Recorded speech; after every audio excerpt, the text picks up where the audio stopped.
बहुत ही huge response मिल रहा है फ़ैन और इंडस्ट्री दोनों से, तो कैसा पहला महसूस करें ये बताइए। मैं बहुत खुश हूँ क्योंकि जब आप एक कंटेंट पे हाई फिल्म बनाते हैं और आप कुछ नया करने की कोशिश करते हैं, आपको जो ऑब्स्टिकल्स फेस करने पड़ते हैं ना वो बहुत बहुत हाई होते हैं। ये मेन स्ट्रीम फिल्म है और लेकिन लव स्टोरी नहीं है। तो जब आप कुछ अलग करने की कोशिश कर रहे हैं आपको हमेशा चैलेंज, लेकिन जब आपको अपनी फ्रेटर्निटी से इतना प्यार मिलता है तो आपको लगता है कि आपने कुछ तो सही किया होगा लाइफ में, या कुछ सही कर रहे हैं या सही दिशा में जा रहे हैं। ओके, तो मैम आपके कैरेक्टर के बारे में पहले बताइए। मेरे किरदार का नाम है प्रीत और ये पेरिस से पढ़ाई करके आई हैं, आर्किटेक्ट हैं, कहरी सिंह की सुपुत्री हैं। कहरी सिंह इन्हें बहुत बेइंतहा प्यार करते हैं। इनकी मदर का नाम है कर्मा देवी। कहरी सिंह और कर्मा देवी के 3 बच्चे हैं, निक्की सिंह, प्रीत और चिंटू। निक्की सिंह है अक्षय ओबरॉय, चिंटू है आशीष वर्मा। हमारे फिल्म में और आमिर बशीर सर हैं और हमारे फिल्म में श्रीनिवास भी है। बहुत बहुत बेहतरीन कलाकार है। पंकज त्रिपाठी जी कहरी सिंह हैं, शालिनी वत्स कर्मा देवी बनी है। तो ये फिल्म जो है ये कहानी है इनकी कॉम्प्लेक्सिटीज़ के बारे में, जो परिवार के जो डार्क एरियाज़ हैं ये कैसे इनके लिए प्ले आउट होते हैं। कैसे जब एक पेट्रियार्कल सोसाइटी में कोई बेटा बड़ा होता है उसे लगता है कि ये उसका हक है, और बेटी का सब होते हुए भी उससे वो एंटाइटलमेंट नहीं है।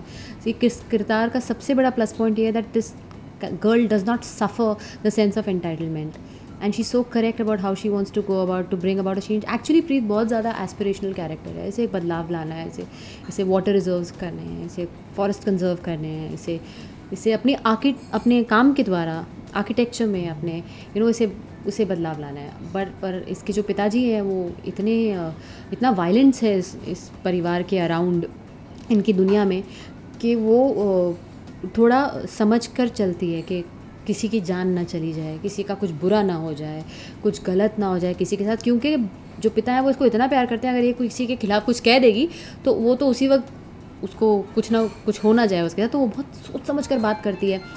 ये एक ही किरदार है पूरे फिल्म में जो कभी एक्सप्रेस नहीं करती पूरी तरह अपने आप को, क्योंकि ये कभी खुल के बोल ही नहीं पाती है कि वो क्या महसूस कर रही है और उसके हिसाब से क्या सही है और क्या गलत है। और क्योंकि विदेश में पढ़ के आई है, इसने दुनिया देखी हुई है, इसे ग्लोबल एक्सपोजर है दुनिया का, तो इसको दिख रहा है कि क्या क्या हो रहा है और वो अपने तरीके से चेंज लाना चाहती है। So for me it's a very strong part, it's a very aspirational character, क्योंकि अगर हर कोई प्रीत की तरह सोचने लगा तो world will be a great place to live इन।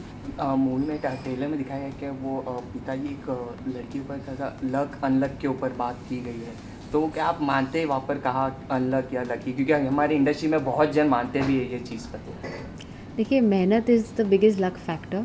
और मुझे ये जो कहरी सिंह का किरदार है, ये इसकी प्रीत की भी यही बैक स्टोरी है फिल्म में, जो मैं भी रिवील नहीं कर सकती हूँ। जब आप फिल्म देखेंगे तो आप इसका कारण समझेंगे कि लकी और अनलकी क्यों कह रहा है वो, which is a surprise in the film, you know. अभी ज़्यादा मैंने आपको बताया नहीं है क्योंकि इट्स अ सस्पेंस थ्रिलर, तो वो सारा मज़ा निकल जाएगा फिल्म देखने का। मैं तो ये कहती हूँ कि आपकी मेहनत बोलती है, यू नो। अगर आप अच्छे हैं तो आप कहीं भी दुनिया के किसी भी कोने में कोई भी काम करें, आपको सही लोग नोटिस करते ही करते हैं। मैं अपने एक्सपीरियंस से कह सकती हूँ, मैंने कभी उम्मीद नहीं की थी कि मुझे इतनी पॉपुलैरिटी मिल जाएगी टेलीविज़न में, और मैंने कभी वो एंटाइटलमेंट भी नहीं रखा था कि मुझे मिलनी चाहिए। मैं उस माइंडसेट से ही नहीं आई थी। मैंने सोचा था चलिए अभी जा रहे हैं, अभी देखते हैं क्या होगा। जैसे जैसे दिन ब दिन प्रोग्रेस होगी वैसे वैसे I will keep taking each moment and each day as it comes. तो वो आदमी मेहनत करते करते करते करते आज मुझे 8 साल हो गए हैं काम करते करते, आज मेरी पिक्चर आ रही। तो यू नेवर नो कल को क्या होने वाला है ना। आप कैसे कह सकते हैं कि आप कल मैं ऐसा ही करूँगा, कल यही होगा। और कितनी बार आप किसी को लकी बोल देते हैं और फिर वही आदमी आपके साथ गलत कर देता है किसी को आप अनलकी मानते हैं, वो आपकी सबसे बुरे वक्त में मदद कर देता है। How can you be so sure? So ma'am, ये आपकी 3rd मूवी है, तो कितनी आपने तैयारी की थी और कितनी डिफ़िकल्टी फेस की थी ये रोल के लिए आपने? बहुत मेहनत की। डिफ़िकल्टी तो हर जगह होती है, डिफ़िकल्टी तो सर्वाइव करने में भी है लाइफ में, यू नो। तो मुझे जब अक्टूबर एंड में मुझे ऑन बोर्ड लिया गया इस फिल्म के लिए, और मेरा बस चलता तो मैं पहले गुड़गांव जाती, गुड़गांव में रहती, गुड़गांव के दुनिया को समझती। उसके बाद में मैं पेरिस जाती, पेरिस में एक्सप्लोर करती कि क्या आर्किटेक्चर यूज़ होता है पेरिस में, कैसे बिल्डिंगें बनाई जाती। मैंने वो सब देखा लेकिन इंटरनेट पर। और मैं डायरेक्टर से कह रही थी कि आपने मुझे बहुत बहुत लास्ट मिनट पे ऑन बोर्ड लिया है, बट अब नंदलेस हमारी टाइमलाइंस ही कुछ ऐसी थी।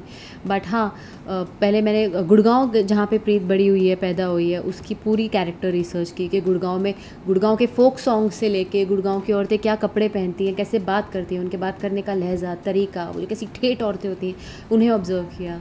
उसके बाद में जो सिटी गुड़गांव की जो लड़कियां हैं आजकल के दौर की, उन्हें ऑब्ज़र्व किया कि वो कैसी हैं। और अगर कोई लड़की जो इंटरनेशनली 2-3 साल पढ़ाई करके आई है, वो कैसे बात करेगी, कैसे डील करेगी, तो वो आपको पूरी कैरेक्टर की एक जर्नी समझनी पड़ती है कि वो बचपन से लेके बड़े होने तक उसकी लाइफ में क्या क्या हुआ होगा, उसके रिलेशनशिप्स कैसे होंगे, उसके दोस्त कैसे होंगे, उनका माँ बाप के साथ रिलेशनशिप कैसा होगा।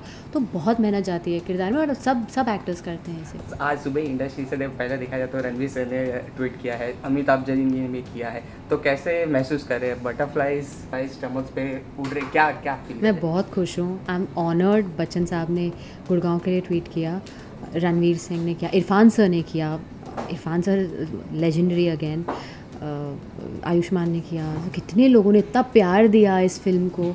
और बाकी जो मेरे टीवी फ्रेटर्निटी के वे सारे लोगों ने ट्वीट किया। I am feeling so happy and I am feeling so loved, you know, and I am feeling very happy.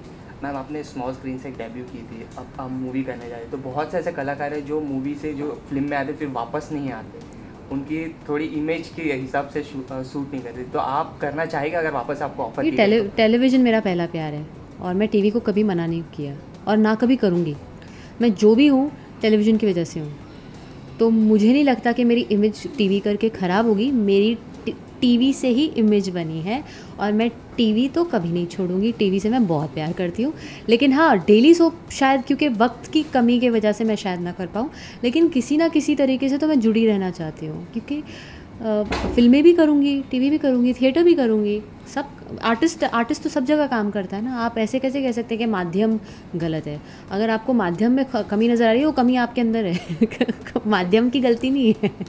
आजकल सभी कलाकार खुल के बात करें नेपोटिज्म के ऊपर, तो आपके क्या, क्योंकि आप भी एक फैमिली बैकग्राउंड से आई है, फिल्मी बैकग्राउंड से, आपके मामा हो गए, आपके भाई हो गए, आपके कजन सभी है, तो आपका उसके ऊपर क्या टेक है? देखिए, हमारे परिवार में मैं तो यही कह सकती हूँ, हम सबने खुद मेहनत की है। आप किसी का भी करियर उठा के देख लीजिए। मेरे जो नाना थे श्री अरुण कुमार आहूजा जी, मेरी नानी निर्मला देवी जी, उसके बाद श्री कीर्ति कुमार जी, गोविंदा जी, मेरी मदर कामिनी जी, मेरे फादर प्रवीण खन्ना जी, कृष्णा, विनय, अमित, नर्मदा, यश, मैं, आरती, यू नो, सब अपनी मेहनत से आए हैं। आज तक कृष्णा ने मेरे लिए कोई कॉल नहीं लगाया, ना मैंने कृष्णा के लिए कॉल नहीं लगाया। इनफैक्ट मैं तो कभी ऑडिशन देने भी जाती थी तो मैंने कभी कहा भी नहीं कि मैं ऐसे परिवार से आ रही हूँ या आ रही हूँ, क्योंकि ज़रूरत नहीं है आपको बोलने की। अगर आपका काम सही है तो आपको ज़रूरत ही नहीं पड़ेगी इन सब चीज़ों की। और ये सब बोल के मुझे लगता है कि आपको ऐसे कुछ काम मिलने की कोई गारंटी तो है नहीं। You know, eight the end of it आपका ऑडिशन पहुँचेगा डायरेक्टर के पास और कास्टिंग डायरेक्टर और राइटर के पास, वो आपकी कला को देख के डिसाइड करेंगे। तो I am completely against this. I don't think anybody should suffer the entitlement of being an artist, because ये बिजनेस नहीं है। अब ठीक है, आपका एक बिजनेस वेंचर है, एक ऑर्गेनाइजेशन है, आप उसके लिए पढ़ाई करते हैं, वो जैसे अपने बच्चों को सिखाया जाता है। आर्टिस्ट आप किसी को बना नहीं सकते। आर्टिस्ट या तो आप हैं या तो आप नहीं हैं, या तो आपकी लाइफ की जर्नी डिसाइड करती है कि आप कितने अच्छे कलाकार बन सकते हैं, आप कितना ट्रेनिंग करें एक्टिंग में। Acting is prime importance. तो जितने भी जो एक्टर बनना चाहते हैं वो एक्टिंग पे कंसंट्रेट करें, और कुछ है ही नहीं इसमें। अब नवाज़ जी इतने अच्छे एक्टर हैं, इरफान सर इतने अच्छे एक्टर हैं, बच्चन साहब कितने बड़े बड़े लेजेंड्स हैं, ये सब एक्टिंग के बलबूते पे और अपने बलबूते पे इन्होंने जो भी हासिल किया है।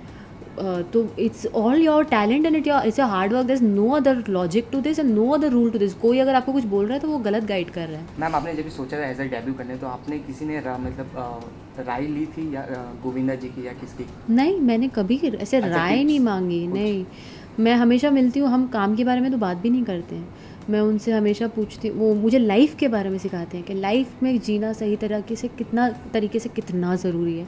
बिकॉज आप जो एक्टिंग कर रहे हैं वो आपका प्रोफेशन है। At the end of it, life on the whole is not just your profession. I have a life, I have a family, I have mind, body, health. सबसे इम्पॉर्टेंट इज़ हेल्थ। तो जब मैं अपने परिवार वालों से, specially Chichi मामा के साथ, मेरी सबसे ज़्यादा बात तो हेल्थ और फिटनेस को ही लेके होती है तो हमारी सबसे ज़्यादा ये इज़ ऑलवेज है, तो इतनी पतली होगी, बड़ी अच्छी लग रही है, क्या खा रही है, क्या पी रही है, क्या रनिंग कर रही है, क्या वर्कआउट कर रही है, हमारे तो यही सब बातें चलती रहती हैं क्योंकि हमें हेल्थ की बड़ी बड़ी इंपॉर्टेंस है लाइफ में। ओके, लास्टली मैम अपने फैन को क्या कहना चाहिए, आपके मूवी के थ्रू क्या कहना चाहिए? मैं कहना चाहूँगी कि प्लीज़ हमारी फिल्म आके देखें 4 अगस्त को आपके नज़दीकी सिनेमाघरों में गुड़गांव। बहुत बेहतरीन फिल्म बनाई है, शंकर रमन जी हमारे जो डायरेक्टर हैं बहुत काबिल व्यक्ति हैं और इन्होंने बहुत प्यार से एक फ़िल्म बनाई है और ये डिज़र्व करती है एक सिनेमैटिक एक्सपीरियंस, क्योंकि इसकी साउंड, इसके विजुअल्स, इसकी जो परफॉर्मेंसेस हैं ये थिएटर में देखने से बनते हैं। ये आप वैसी टाइप की फ़िल्म नहीं है कि आप बोलें कि मैं घर पे देख लूँगी या जब टीवी पर आएगी देख लूँगी, क्योंकि फिर आप वो एक्सपीरियंस मिस करेंगे। जो एक इफ़ेक्ट जो होगा ना आपको, जब वो साउंड आएगा तो आपको कैसे वो it's a cinematic experience. You must watch Gurgaon. Thank you. Thank you.